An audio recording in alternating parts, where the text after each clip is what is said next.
மும்மொழி கொள்கை தொடர்பாக பேசும்போது ஏற்கனவே வலியுறுத்தியிருந்தீங்க, தெலுங்கானாவில் இருப்பது போல இங்க அனைத்து பள்ளிக்கூடங்களிலும் தமிழ் கட்டாயம். அது குறித்து முதலமைச்சர் வலியுறுத்தி பேசவும் இல்லை. அதே நேரத்தில் நீங்க சட்டசபையில் பேசும்பொழுது அந்த ஆடியோவும் வீடியோவும் கட் பண்ணிட்டாங்க. மீது எல்லாருடைய ஆடியோ வீடியோவும் மும்மொழி கொள்கை தொடர்பாக வெளியே கொடுக்கப்பட்டுச்சு. அதை எப்படி பாக்குறீங்க இந்த இரண்டு விடயத்தையும்? இதுவும் எனக்கு மிகப்பெரிய வருத்தத்தை ஏற்படுகிறது. நான் பேசுகிற பேச்சு தமிழக சட்டமன்ற பதிவேடுகளில் பதிவாகிறது. அதனுடைய பேச்சினுடைய நகல் என் கைகளுக்கு தரப்படுகின்ற போது சில முக்கியமான பேச்சுகள், இடம்பெற்ற பேச்சுகள், அவை குறிப்பில் நீக்கப்படாத பேச்சுகள் வெட்டி துண்டாக எடுத்து விடுகிறார்கள். ஏன் என்று எனக்கு தெரியவில்லை. என்னுடைய வீடியோ ஆடியோவுடன் கூடிய அந்த பேச்சு முழுவதுமாக பத்திரிகை ஊடகங்களுக்கும் தருவதில்லை, எனக்கும் தருவதில்லை. இது சட்டமன்ற மாண்புக்கு ஏற்புடையதல்ல. இதை நாளை மாண்புக்கு முதலமைச்சர் அவருடைய கவனத்திற்கு நாளையோ நாளை மறுநாளோ நேரடியாக சென்று சொல்ல இருக்கிறேன். பேரவைத் தலைவரிடம் ஏற்கனவே நான் பலமுறை வலியுறுத்தியிருக்கிறேன். ஏன் நம்முடைய செய்தி விளம்பரத்துறை சட்டமன்றத்தில் நான் பேசுகிற பேச்சு 7 கோடி மக்களுக்கும் உலகமுள்ளா வாழ்கின்ற தமிழ் மக்களுக்கும் சென்றடைவதை தடுக்கிற முயற்சியாக ஏன் வெளியிட மறுக்கிறார்கள் என்கிற ஐயம் எனக்கு எழுகிறது. சக அரசியல் கட்சி எல்லாருக்குமே நேரலை கொடுத்தாங்க. மும்மொழி கொள்கை தொடர்பாக பேசும்போது வேல்முருகன் உள்ளதை மட்டும் கட் பண்ணிருக்காங்க. என்னவா இருக்கும் நினைக்கிறேன். நான் பேரவை உள்ள இருந்தேன். என்னுடைய பேச்சை மட்டும் நேரலையில் தொடர்ச்சியாக அது துண்டிக்கப்படுகின்ற என்கிற செய்தியை உங்களை போன்ற பத்திரிகை ஊடக நண்பர்கள் சொல்லித்தான் எனக்கு தெரிய வருகிறது. காரணம், நான் உள்ளே அவையில் அமர்ந்து பேசுகின்ற போது அது படம் பிடிக்கப்படுகிறது. ஏன் நேரடியாக மற்ற தொலைக்காட்சிகளுக்கு அந்த லிங்க் தரப்படவில்லை என்பதை நான் அறிவேன். தமிழ் கட்டாயமா எல்லா பள்ளிக்கூடங்களையும் வரணும்னு நீங்க வலியுறுத்திக்கிட்டே இருக்கீங்க, தெலுங்கானா மாதிரி. முதலமைச்சர் அது குறித்து எதுவுமே முதலமைச்சர் தெலுங்கானாவில் எப்படி அனைத்து ஒன்றிய அரசு திட்டம் இருக்கிற சிபிஎஸ், ஐபி, இன்டர்நேஷனல் சிலபஸ் அனைத்திலும் இடம்பெற வேண்டும் என்று தாய்மொழியின் மீது பற்றுள்ள தெலுங்கானா அரசு அரசாணை வெளியிட்டிருக்கிறது. அதை அவர்கள் நடைமுறைப்படுத்தியிருக்கிறார்கள். அதேபோன்று தமிழ்நாட்டில் நடைமுறைப்படுத்த வேண்டும் என்கிற கருத்தை நான் இன்றைக்கும் மிக ஆணித்தரமாக நான் என் கருத்தை எடுத்து வைத்திருக்கிறேன். இல்ல, கருத்தை சொல்லிக்கிட்டே இருக்கீங்க. இது 2வது முறையோ 3வது முறையோ சட்டப்பேரவையில் சொல்றீங்க. ஆனா பள்ளிக்கல்வித்துறை அமைச்சரோ ஒரு மக்களால் தேர்ந்தெடுக்கப்பட்ட சட்டமன்ற உறுப்பினர் மக்களுக்கான பிரச்சனைகளை, மக்களுக்கான கருத்துக்களை சட்டமன்றத்தில் எடுத்து வைப்பது என்னுடைய கடமை. அதை செய்திருக்கிறேன். மாண்புமிகு முதலமைச்சர் அவர்கள் இதற்கெல்லாம் தீர்வு கிடைப்பது போல் ஒரு வரலாற்று சிறப்பு மிக்க ஒரு முடிவை தமிழக அரசு எடுக்க இருக்கிறது. விரைவில் அதை இந்த பேரவையில் அறிவிப்பேன் என்று தெரிவித்திருக்கிறார். அந்த அறிவிப்பு நிச்சயமாக தமிழ் சமூகத்தின் வாழ்வுரிமையை காக்கக்கூடிய அறிவிப்பாகவும், மொழி உரிமையை காக்கக்கூடிய அறிவிப்பாகவும், தமிழ் சமூகத்தின் வேலைவாய்ப்பு உரிமையை நிலைநாட்டக்கூடிய அறிவிப்புமாக அது இருக்கும் என்று நான் ஆவலோடு காத்திருக்கிறேன். அந்த தீர்மானமாக அறிவிக்கிறார்களா அல்லது ஒன்டன்லி அதை அறிவிக்கிறார்கள் என்பதை பொறுத்திருந்து அதற்கு உங்களுக்கான விடையை நான் அளிக்கிறேன். சார், நேற்று முதலமைச்சர் அவர்கள் உங்களை பார்த்து ஆறுதலா சில வார்த்தைகள் சொன்னார், சில திட்டங்களையும் அறிவிச்சிருக்காங்கன்னு சொல்லி மகிழ்ச்சியா சொன்னாங்க. இப்போ இதுக்கெல்லாம் காரணமாக இருந்த அமைச்சர் சேகர் பாபு அவர் உங்ககிட்ட வருத்தத்தை எதுவும் பதிவு பண்ணாரா? இல்ல சில பேட்டிகளை கூட வெளியில கொடுத்திருந்தார், நீங்க பாத்திருப்பீங்கன்னு நினைக்கிறேன். அவருக்கு நீங்க என்ன சொல்ல விரும்புறீங்க? இல்ல, அவர் கொடுத்திருக்கிறாரு. இன்னும் கூட்டணி கட்சியில் இருக்கிற சில தலைவர்கள்லாம் கொடுத்திருக்கிறாங்க. அதை பற்றியெல்லாம் நான் கவலை கொள்ள போதும் இல்லை. திமுக தலைமையிலான கூட்டணிக்கு மாண்புமிகு தமிழ்நாடு முதலமைச்சர் அவர்கள் தலைவர் அவர்கள் கூட்டணியை குறித்து பேசினால் அதை குறித்து நான் பதிலளிப்பேன். மற்றவர்களுக்கு நான் பதிலளிக்க தயாராக இல்லை.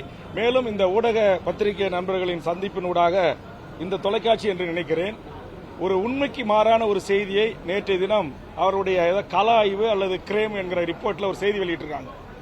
எனக்கு தென்காசி மாவட்டத்தில் பெரிய ரிசார்ட்ஸ் இருப்பதாகவும் நீச்சல் குளம் இருப்பதாகவும் அதை அரசு என்ன மிரட்டுறதுக்காக, தமிழ்நாடு அரசு என்ன பணி வைக்கிறதுக்காக அதையெல்லாம் தோண்டி தொலங்கி கையில் எடுத்திருப்பதா சொல்றாங்க. நான் திரும்பவும் அறுதிட்டு உறுதியாக சொல்லுகிறேன், என் தமிழ்நாட்டின் உரிமைக்காக, தமிழ் மொழியின் உரிமைக்காக நினைவுதிருந்த காலத்தில் இருந்து ஆயுத போராட்ட குழுக்களோடு களமாடிய ஒருவன்.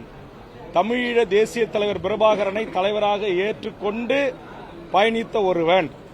தமிழ்நாட்டில் எங்கும் எந்த இடத்திலும் என் பெயரில் சொத்துக்களும் இல்லை, பங்களாக்களும் இல்லை, நீச்சல் குளங்களும் இல்லை. ஆதலால் ஒரே ஒரு வீடு, அதுவும் என் மனைவி பெயரில் இருந்தது. அவருக்கும் எனக்குமான பரஸ்பர சேர்ந்து வாழ்வதற்கான சூழல் இல்லாத காரணத்தினால் அந்த வீட்டு சம்பந்தமான உரிமை பத்திரம் கூட அவரிடத்தில் இருக்கிறது. அதை என்னுடைய முன்னோர்கள், என் சகோதரர்கள் கொடுத்த அந்த நிதியிலிருந்து வாங்கிய அந்த வீடு, அது வழக்கு நீதிமன்றத்தில் இருக்கிறது. இப்படி இருக்கின்ற போது எனக்கு பாரம்பரியமாக எங்களுடைய குடும்ப சொத்து 100கணக்கான ஏக்கர் இருக்குது, மறுக்கல.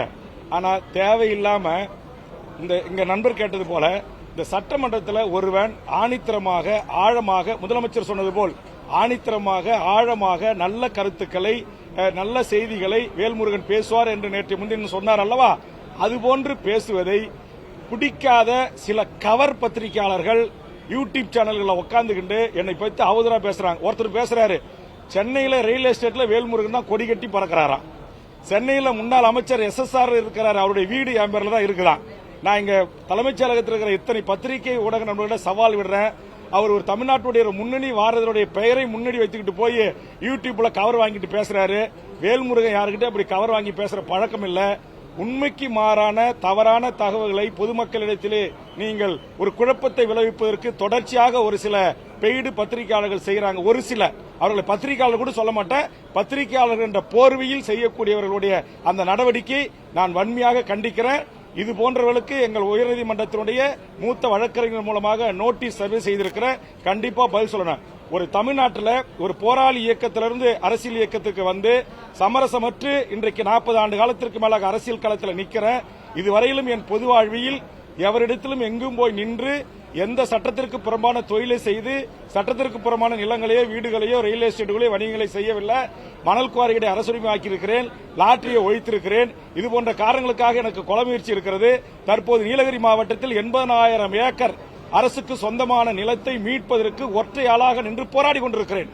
ஆக இதிலெல்லாம் லாபம் பெறுகின்ற கூட்டம் ஒரு சில பெய்டு பத்திரிகையாளர்களுக்கு கவரை கொடுத்து என்னுடைய தனிமனித ஒழுக்கத்தை குறித்தும் என்னுடைய பாரம்பரியமான சொத்துக்களை குறித்தும் பொதுமக்களிடத்தில் தமிழக மக்களிடத்தில் அவதூறுகளை கிளப்பி இன்னைக்கு தமிழ்நாடு முழுவதும் பல்லாயிரக்கணக்கான இளைஞர்கள் பொதுமக்கள் நாளொரு மேனியும் பொழுதொரு வண்ணமும் தமிழக வாழ்வுரிமை கட்சியில் இணைந்து வருகிறார்கள். இதை சகித்துக் கொள்ள முடியாத சதிகாரர்கள் செய்கின்ற சூழ்ச்சிக்கு இது போன்ற மெயின் ஸ்ட்ரீம் ஊடகங்கள் விலை போகக்கூடாது. நீங்க எந்த கருத்து சுதந்திரம் உங்களுக்கு இருக்கு, அப்படி வெளியிடும் போது ஒரே ஒரு முறை என்னை கூட்டு கருத்து கேளுங்க. இது உண்மையா வேல்முருகன், உங்க பக்கம் உங்க தரப்புடைய நியாயம் என்ன, விளக்கம் என்ன கேட்டுவிட்டு நீங்கள் செய்தி போட வேண்டும். இல்லை என்று சொன்னால் விரைவில் அறத்திற்கு நேர் எதிராக, தர்மத்துக்கு நேர் எதிராக இதுபோன்று செய்திகளை வெளியிடுற பத்திரிகை ஊடகங்கள் முன்பு ஜனநாயக ரீதியான எங்கள் தரப்பு விளக்கத்துடன் கூடிய அறப்போராட்டங்களை முன்னெடுப்போம் என்பதை இந்த நேரத்திலே தெரிவித்துக் கொள்கிறேன். அது தமிழருக்கான பிரச்சனை. ஏற்கனவே ஒரு இங்க உங்களை சந்திச்சு சொல்லியிருக்கேன். தென்காசி மாவட்டத்தில் நான் தமிழ்நாடு அரசு உறுதிமொழி குழுவின் தலைவராக போகும்போதும் பொது கணக்கு போகும்போதும் அங்க பக்கத்து மாநிலத்தைச் சேர்ந்த அதிகாரிகள் அந்த மாநிலத்தைச் சேர்ந்தவர்கள் நடத்துகின்ற ரிசார்ட்டுகளுக்கு வருமானம் வர வேண்டும் என்பதற்காக தமிழருடைய சொந்த நிலத்தில் பட்டா நிலத்தில் இயங்கி வந்த சின்ன சின்ன தடுப்பணைகளை கட்டி ஆடு மாடுகளை வைத்து கால்நடை செய்து அதில் வருகின்ற பொதுமக்களை குளிக்க அனுமதித்தார்கள் என்பதற்காக அந்த பக்கத்தில் தென்மலை உள்ளிட்ட செங்கோட்டை கேரளாவுக்கு டூரிஸ்டை வர வைக்க வேண்டும் என்பதற்காக தமிழர்களுக்கு எதிராக 2 அதிகாரிகள் செய்த சதியை நான் முறியடித்து முதலமைச்சரிடம் முறையிட்டு அன்றைய தலைமைச் செயலரிடம் முறையிட்டு அதற்காக ஒரு விசாரணை ஆணையத்தை வருவாய்த்துறை செயலாளர் வருவாய்த்துறை ஆணையரோடு அது விசாரணையை மேற்கொண்டு வேல்முருகனுக்கு சொந்தமானது அல்ல, வேல்முருகனுக்கு அங்க நீச்சல் குளமும் இல்ல, அங்க தனியார் பால்ஸும் இல்ல, அது தமிழர்கள் பால்ஸ், அது இடிக்கப்பட்டது தவறு என்ற அறிக்கையை தலைமைச் செயலாளர் பெற்று பொதுத்துறை செயலாளர் பெற்று முதலமைச்சர் கவனத்துக்கு வருவாய்த்துறை அமைச்சர் கவனத்துக்கு எடுத்துச் செல்லப்பட்டு அந்த மாவட்ட ஆட்சித்தலைவரும் மாவட்ட காவல் கண்காணிப்பாளரும் மாற்றப்பட்டிருக்கிறார். ஆக இந்த உண்மையை ஏன் பேச மறக்கிறீங்க? அப்ப யாருக்காகவே இங்க உட்கார்ந்துகிட்டு தமிழ்நாட்டில் தமிழ் நிலத்தில் தமிழ் மண்ணில் எங்களுடைய தமிழ்நாட்டில் இருக்கிற ஊடகத்தின் மூலமாகவே தமிழர்களுக்கு எதிரான அண்டை மாநிலத்தவர்களுக்கு ஆதரவான நிலைப்பாடு எடுக்கிற சில சங்கி அதிகாரிகளையும் மொழிவழி ரீதியாக அந்தந்த மாநில மக்களுடைய நலனை பேணுகின்ற அதிகாரிகளும் இந்த நாட்டுடைய அரசாங்கத்தில் உட்கார்ந்து கொண்டு கருப்பாடுகளாக பணி செய்து கொண்டிருக்கிறார்கள். மாண்புமிகு முதலமைச்சர் அவர்களும் தலைமைச் செயலாளர்களும் அந்த கருப்பாடுகளை இனம் கண்டு தமிழ்நாட்டு அரசின் உரிமையை பாதுகாப்பதற்கும் தமிழ் சமூகத்தின் உரிமையை பாதுகாப்பதற்கும் உரிய நடவடிக்கைகளை எடுக்க வேண்டும் என்று நான் விரும்புகிறேன். அவர்களுக்கு வேண்டப்பட்ட பத்திரிகை ஊடகங்களிலே இப்படி தவறான செய்தியை பேசுவதற்கு கூலிக்கு ஆள் பிடித்து அனுப்புகிறார்கள். இவர்கள் எல்லாம் இந்த நாட்டுடைய அரசாங்கத்தின் உயர் பதவிகளிலே நீடிக்க வேண்டுமா என்கிற அடிப்படையில் அவர்கள் மீது தமிழக சட்டப்பேரவை தலைவரிடத்திலே நான் ஒழுங்கு நடவடிக்கைக்கான நோட்டீஸை சர்வ் செய்திருக்கிறேன். தமிழ்நாட்டில் என் மனதில் பட்டத மக்களுக்கான நியாயமான பிரச்சனைகளை இங்க பிரிவிலேஜ் கொண்டு வர IAS IPS மேல அது 234 எம்எல்ஏ ஒரே எம்எல்ஏ வேல்முருகன் தான். அப்ப இதை தாங்கிக் கொள்ள முடியாத, இதை சகித்துக் கொள்ள முடியாத அந்த அதிகார வர்க்கம் எனக்கு எதிராக சில சதிகளை செய்கிறது. அந்த சதிகள் என் தமிழர் நிலத்துக்கு எதிராக இருக்கிறது, என் மொழிக்கு எதிராக இருக்கிறது. அதை அனைத்தையும் வேல்முருகன் முறியடிப்பான். இவை அனைத்தையும் முதலமைச்சரிடமும் தலைமைச் செயலாளரிடமும் விரைவாக ஆதாரத்துடன் முறையிட இருக்கிறேன் என்பதை எனது பத்திரிகை ஊடக நண்பர்களுக்கு நான் தெரிவித்துக் கொள்கிறேன். நன்றி, வணக்கம். சுப்ரீம் கோர்ட் நம்முடைய மதுரை உயர்நீதிமன்றத்துடைய உத்தரவு, அந்த தமிழ் வழியில் படித்த 4 பேருக்கும் மனு போட்டவங்களுக்கு கண்டிப்பா வேலை வழங்கணும். இது நான் வழக்கு போட்ட பிறகு இப்ப மாண்புமிகு தமிழ்நாடு முதலமைச்சர் தலைமையேற்ற பிறகு காவல்துறையில இதை நடைமுறைப்படுத்துறாங்க. கடந்த காலங்களில் இது நடைமுறைப்படுத்தாதல ஒவ்வொரு முறையும் 1000 டைரக்ட் எஸ்ஐ 1500 டைரக்ட் எஸ்ஐ எடுக்கும்போது அந்த தமிழ் வழியில் படித்த 1000 பேர்ல 20% 200 பேர் டைரக்ட் எஸ்ஐயா தமிழ் வழியில படித்த தமிழர்கள் உள்ளே போயிருக்கணும். அப்படி போவாம பல இளைஞர்களுடைய வாழ்வை சூறையாடி இருக்கிறார்கள். இந்த மாநிலத்தில் இருக்கிற மாற்று மொழியை தாய்மொழியாக கொண்டு தமிழர்களுக்கு துரோகம் செய்த அதிகாரிகள். அதற்கு அதிமுக அரசு துணை போகிறது என்றுதான் நான் குற்றம் சாட்டினேன். அதுதான் அவை குறிப்பிலிருந்து நீக்கப்பட்டது. இப்ப ஆதாரத்தோடு மீண்டும் அவை குறிப்பில் சேர்க்க வேண்டும் என்பதற்காக இந்த ஆதாரத்தை நான் பேரவைத் தலைவர் கைகளிலே ஒப்படைத்திருக்கிறேன். நன்றி.